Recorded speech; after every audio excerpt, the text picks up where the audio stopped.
Salut! À première impression, l'existence de Colin ne se distingue pas énormément de celle des autres jeunes de son âge. Il possède une certaine intelligence, il apprécie les activités physiques et les divertissements, mais il est également d'une beauté remarquable, à tel point qu'il est contraint de rester à l'abri chez lui afin d'échapper aux regards curieux. Son attitude réservée suscite l'inquiétude de ses proches. Colin, quant à lui, aspire à rencontrer une personne qui percevra autre chose en lui que son apparence. Pour cela, il bouleversera totalement son quotidien. Ce jeune homme a bénéficié d'un héritage génétique exceptionnel. Chaque membre de sa famille, y compris lui-même, possède une apparence sans imperfection. Son père était un séducteur insatiable qui a charmé 1200 jeunes femmes. La plus ravissante d'entre elles est devenue la mère de Colin. Son frère aîné, Masokis, possède un charme tout aussi irrésistible et a même rédigé son propre manuel pour plaire aux femmes. Toutefois, Colin ne partage pas la même aisance avec la gent féminine que son frère. Dès qu'il met un pied dehors, une foule d'admirateurs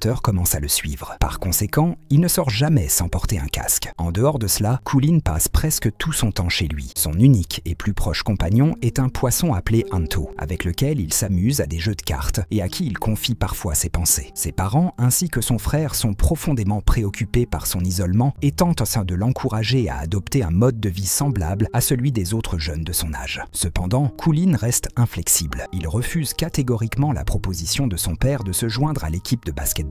Et lorsque Masokis cherche à soutenir son frère en l'aidant à enrichir sa vie sociale et lui demande ce qui lui conviendrait le mieux, Colin exprime une réponse sans équivoque. Cependant, ses proches ne condamnent pas rester passifs. Il se retrouve dans un espace particulier, équipé d'un tableau d'analyse avec des liens rouges permettant d'étudier ses habitudes et de l'observer discrètement à l'aide d'une caméra dissimulée. C'est dans cet endroit que le groupe élabore, selon leur point de vue, une stratégie ingénieuse qu'ils choisissent d'appliquer sans tarder. Lorsque Colin descend à la cuisine pour se servir un verre d'eau, ses parents organisent une conversation mise en scène portant sur l'état économique du foyer. La mère tente de persuader son époux d'abandonner un projet exigeant en raison de son âge, mais celui-ci insiste en expliquant qu'il s'agit de l'unique solution pour financer la formation scolaire à domicile de Colin pour le prochain trimestre. Le père commence à sangloter et à solliciter le pardon de son épouse, car il se sent insuffisant en tant que chef de foyer. Cependant, la mère de Colin le console et affirme qu'ensemble, ils trouveront certainement une solution. Leur stratégie ingénieuse fonctionne bien. Colin pleure durant toute la nuit. Lorsqu'il entre dans la cuisine le matin, il aperçoit son père, assis avec un quotidien, en train de chercher un poste, tandis que sa mère a préparé un petit déjeuner modeste sur la table. Leur fils leur demande pardon d'être un poids, déclarant qu'il souhaite s'améliorer et qu'il intégrera une école classique au semestre prochain. Masokis, qui arrive exactement à ce moment, lui promet de devenir son mentor affectueux. Cependant, c'est à ce moment que Colin exprime ses exigences. Méprisant les opinions de son frère aîné, Colin se rend dans une école réservée aux garçons, tout en gardant son casque. Bien sûr, le style unique de Colin attire l'attention, mais il se désintéresse du fait que ses camarades de classe le ridiculisent. C'est alors que l'enseignante entre dans la salle de classe et lui ordonne de retirer son casque pour dévoiler son visage.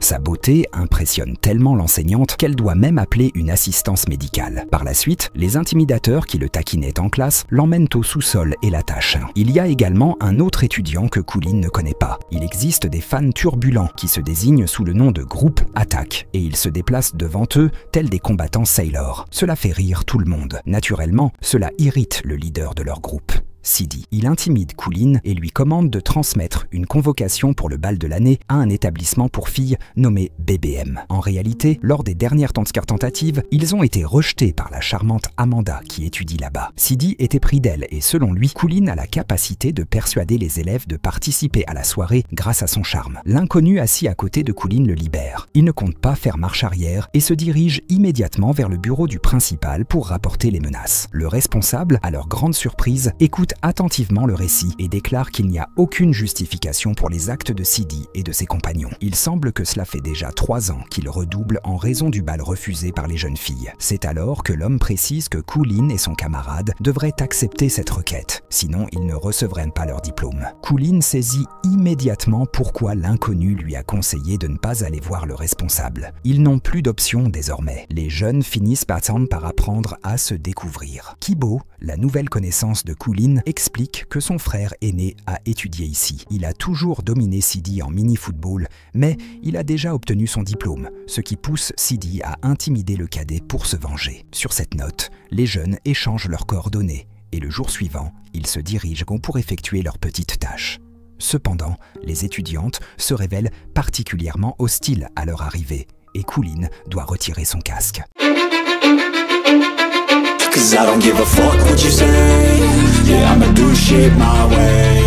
À ce moment, l'établissement scolaire s'agite, les filles deviennent hystériques et l'incident se retrouve même sur une chaîne de télévision régionale. Alors que le protagoniste retourne chez lui, il figure sur la liste des individus recherchés et sa famille est sous le feu des projecteurs. Son frère, très excité, accorde des entretiens sur la vie de Coolin. Ses parents proposent même des billets pour permettre de visiter leur domicile et Amanda aperçoit son visage à la télévision. D'une manière ou d'une autre, Coolin réussit à s'échapper de la multitude d'admirateurs et à se dissimuler sur le sommet du bâtiment. Il reçoit un appel vidéo de ses parents et de son frère, qui lui demandent tous de revenir à la maison. Cependant, Coolin rétorque qu'il le fera uniquement lorsque sa famille cessera de l'utiliser. C'est à ce moment-là que les filles font leur apparition et Coolin découvre par inadvertance la mauvaise nouvelle. En déclarant « Faites ce que vous souhaitez », Coolin éteint le téléphone et se positionne sur le bord du toit. Quelques instants plus tard, il perçoit la voix d'une jeune fille derrière lui qui l'accuse de lâcheté. Coolin laisse tomber son casque sur le bitume et se retourne, étonné. La jeune fille est installée sur un rebord, un carnet en main et le fixe avec un sourire moqueur. Coolin s'interroge sur la raison pour laquelle la vision de son apparence ne l'a pas troublé. La nouvelle jeune fille lui affirme qu'il est insensé, le qualifie d'égocentrique et s'empresse de s'éloigner. Coolin appelle son prénom, mais elle ne réagit pas. Il réalise alors qu'il éprouve peut-être des sentiments pour elle. À la suite de cet événement, le jeune homme désormais bien identifié contacte Kibo afin de solliciter son soutien. Son camarade plaisante en déclarant qu'il est malchanceux, car il n'a ni retenu le contact téléphonique de l'inconnu, ni son identité. Tout ce qu'il sait, c'est qu'elle portait la tenue d'une étudiante BBM. Kibo assure qu'il aidera son ami à retrouver cette personne et, simultanément, à accomplir la requête du responsable et de céder. Les deux garçons retournent dans l'établissement des jeunes filles afin de remettre l'invitation au bal de fin d'année entre les mains d'Amanda. La jeune demoiselle assure qu'elle vérifiera tout auprès du comité et qu'elle les recontactera si elles donnent une réponse positive. Sur le trajet du retour, ils franchissent la barrière des filles qui les avaient défiées et Coolin aperçoit de nouveau la même jeune fille, mais il ne parvient pas à l'atteindre. Il ne faudra pas patienter longtemps avant d'obtenir la réponse d'Amanda. À leur retour à l'établissement, les garçons reçoivent un message confirmant que tout est réglé. CD et son groupe se réjouissent de cette annonce, tout comme les autres élèves et même les enseignants. Coolin est ravi également. Il imagine même emmener cette jeune fille qu'il a croisée sur le toit lors des festivités. Mais le bruit du sommeil de Kibo, qui repose juste à côté de lui, le ramène vite à la réalité. Avec le temps, les jeunes commencent à se lier d'amitié. Ils assistent aux cours ensemble, s'adonnent à des jeux et partagent même les séries favorites de la grand-mère en sa compagnie. Coolin réalise alors qu'il a trouvé un véritable compagnon. Un matin, Kibo, plein d'entrain, lui propose d'assister à une rencontre de football en salle avec lui. Coolin hésite, se demandant si c'est une bonne idée, car il y aura des animatrices dont la réaction semble assez prévisible.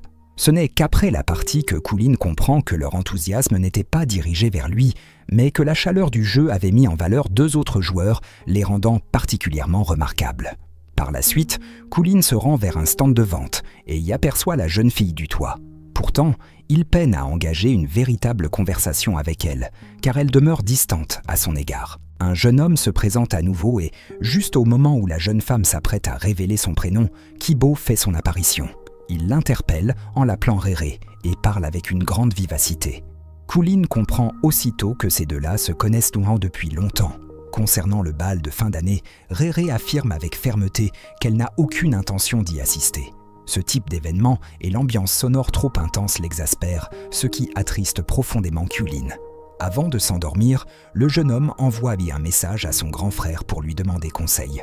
Le lendemain, il se retrouve dans un café. Masoki est ravi, trop content même que Coolin sollicite enfin son aide. Il n'est pas venu seul, leurs parents sont également présents. Assis à une table voisine, les géniteurs de Coolin lui suggèrent de revenir chez lui et il leur garantit qu'aucune autre visite ne sera organisée. Il leur assure qu'il ne leur tient aucune rigueur et qu'au contraire, il est même reconnaissant que les choses de ce soir ont déroulé ainsi, car il éprouve un sentiment de transformation lorsqu'il se trouve hors du foyer. Masoki entreprend alors d'accompagner Kulin dans cette démarche. Il commence par lui recommander de rassembler un maximum d'informations sur la jeune fille, son plat favori, son activité de prédilection et, selon Masoki, un point essentiel, son signe astrologique. En supplément, son frère aîné lui remet un ouvrage contenant diverses suggestions. L'étape de recherche d'informations semble progresser efficacement. Kulin découvre alors que Réré est du signe de la Vierge, qu'elle raffole de crème glacée et qu'elle apprécie particulièrement faire éclater les bulles des emballages plastiques. Cela ne le rend cependant pas plus heureux, car c'est Kibo qui lui transmet toutes ces formations faux informations. Kulin réalise que les deux sont extrêmement proches et qu'il devra rivaliser avec son ami de longue date pour l'attention de Réré. Kibo remarque que Kulin semble se replier sur lui-même et tente de le faire s'ouvrir, mais Kulin affirme qu'il va bien. Son ami suggère d'aller ensemble chanter au karaoké pour qu'ils puissent se détendre et célébrer une bonne note en mathématiques. Quelques jours plus tard, Amanda arrive à l'école des garçons et se dirige directement vers Kulin pour lui offrir un cadeau spécial. Sidi se précipite aussitôt vers Kulin pour lui prendre l'invitation. Sidi explique à Kulin que c'est la règle. Si quelqu'un est invité, tout le monde peut y participer. Kulin se concentre davantage sur la soirée karaoké avec son ami que sur l'anniversaire d'Amanda. Mais la soirée ne se déroule pas aussi bien qu'il l'espérait. Non seulement Kibo chante mieux que lui, mais il réussit aussi à converser beaucoup plus facilement avec Réré. Lorsque l'instant de régler arrive, on découvre que Kibo a oublié son portefeuille à la maison. Il sort pour capter du réseau et envoyer de l'argent. Kulin reste seul avec la jeune femme. Il lui demande depuis combien de temps elle éprouve des sentiments pour Kibo. La jeune fille répond qu'il a mal interprété la situation, mais Kulin persiste. Il invite Réré à venir à la fête d'Amanda pour qu'elle puisse se faire sa propre idée. Pendant ce temps, Kibo revient dans la salle de karaoké. Le jour de l'événement, lorsque Kulin arrive à la fête avec Kibo, la jeune hôtesse les attend à l'entrée. Amanda semble étonnamment distante avec Kulin et prend la main de Kibo pour l'inviter à monter au deuxième étage. Réré semble visiblement déstabilisée. Après un moment d'incertitude, la jeune fille décide aussi de monter. Kibo ne semble pas la remarquer. Il engage la conversation avec Amanda et lui demande pourquoi ils sont présents, surtout si elle semble si préoccupée par quelqu'un comme Kulin. C'est à ce moment-là qu'Amanda aperçoit Réré dans les escaliers et fait taire Kibo d'un geste de la main. Kulin rejoint la jeune fille dehors. En pleurs, Réré se confie à lui et exprime sa déception. Elle avait toujours cru que Kibo était différent, ne jugeant pas seulement par l'apparence. Kulin lui partage alors ses propres sentiments, mais Réré lui répond qu'ils ne peuvent rester que des amis. Elle s'en va. Kibo est surpris par Sidi et ses amis. Ils sont en colère. Les intimidateurs malmènent le pauvre jeune homme devant son camarade, simplement parce qu'il a embrassé Amanda. Kulin le soutient et le ramène chez lui. Le lendemain, comme d'habitude, il regarde une série télévisée dans le salon avec sa grand-mère. À la télévision, un homme reproche à son meilleur ami de l'avoir trahi pour une femme. Kulin a l'impression que Kibo essaie de le confronter à ses remords à travers l'écran. Plus tard dans la journée, Kibo offre à Kulin la carte rare que ce dernier a toujours désirée. Kulin lui dit qu'il ne la mérite pas plus que leur amitié, et se confie pleinement. Puis, il révèle qu'il a demandé à Amanda d'embrasser Kibo, lui promettant de l'accompagner au bal. Kibo répond que Kulin aurait simplement dû être honnête et qu'il aurait cessé de se battre pour le cœur de Réré. Il récupère la carte de Kulin et le fait sortir de la maison. Complètement bouleversé, Kulin retourne chez lui. Sa famille l'accueille chaleureusement, mais il se dirige directement dans sa chambre sans prononcer un mot. Les examens et la soirée de fin d'année approchent. Kulin est profondément attristé par la perte de son meilleur ami, et toute la famille remarque son changement. Un soir, après le repas, sa mère se rend dans sa chambre et lui apporte un présent. Elle lui fait ensuite un discours encourageant sur la difficulté de faire face à un monde difficile, mais lui explique que la joie qui nous attend vaut tous les efforts. Le jour suivant, Kulin souhaite discuter avec son père. Il se demande si c'est vrai que les hommes de leur famille ont toujours été particulièrement admirés par les femmes. Le père de Kulin confie qu'une seule personne l'a repoussé en déclarant « Un visage désagréable vaut mieux qu'un cœur cruel », en faisant référence à la mère de Kulin. Motivé par le soutien de ses proches, Kulin se rend rapidement auprès de Réré, qui travaille dans un camion de restauration. Puis, il se précipite vers son ami de longue date. Comme anticipé, Kibo refuse de le voir, Mais Coolin souhaite réparer leur relation. Il présente ses excuses et suggère à Kibo d'exprimer ses véritables sentiments à Rere. Coolin parvient à rétablir des liens avec sa famille et ses amis. Kibo et Coolin se rendent ensemble au bal. Coolin lui pose finalement la question de savoir si Rere a changé d'avis concernant une relation avec lui. Ensuite, il laisse le couple profiter de leur moment ensemble. Il se rend accomplir sa promesse à Amanda, avant de la prendre par la main pour l'emmener vers la piste de danse, ce qui perturbe énormément Sidi. Le couple devient le centre de l'attention du bal. Lors de la remise des prix, Coolin perçoit des jeunes filles complimenter son apparence. Cependant, une seule d'entre elles affirme qu'il n'a aucune valeur. Puis, cette fille s'éloigne. Coolin observe son départ. Son cœur bat intensément dans sa poitrine. Penses-tu que la beauté exceptionnelle est un privilège ou un fardeau ? C'est difficile, non ? Partage ton avis dans les commentaires et dis-moi si tu as soutenu Kibo ou Coolin dans la quête pour conquérir le cœur de Rere. Et surtout, n'oublie pas de t'abonner pour ne pas manquer d'autres récits captivants. Qu'avez-vous pensé de ce fameux film ? Partagez votre avis dans les commentaires.